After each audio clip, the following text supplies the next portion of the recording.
Anterior and posterior pelvic tilting. Starting by laying on your back, find a neutral spine. Lay flat on your back, knees up, and relax. You should have just a soft space underneath your low back.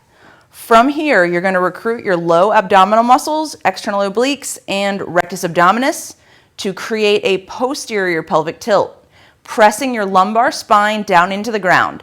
You're not going to press through your legs at all. My legs are relaxed. You're going to tilt your pelvis up, contract your abs, and hold this position.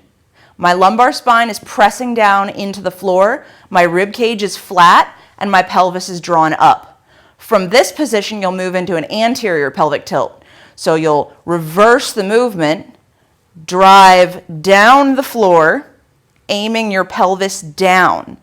So now my hips are pointed further down towards my feet. My rib cage is still flat, but I've created space underneath my lumbar spine.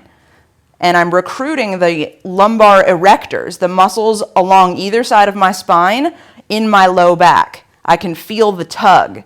So reverse again, recruit the abdominal muscles, squeeze your glutes, press your lumbar spine down into the floor, and then return to an anterior pelvic tilt. Make sure you don't allow your rib cage to flare. You want to keep your ribs flat on the floor without arching too far up. So my ribs are on the floor, my rib cage is not flared, but I'm still moving into an anterior pelvic tilt. I feel a stretch on my low abs, and I feel a contraction from my low back.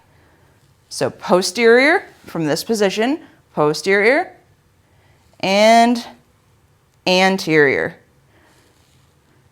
Practice shifting back and forth between the two for 15 or 20 reps.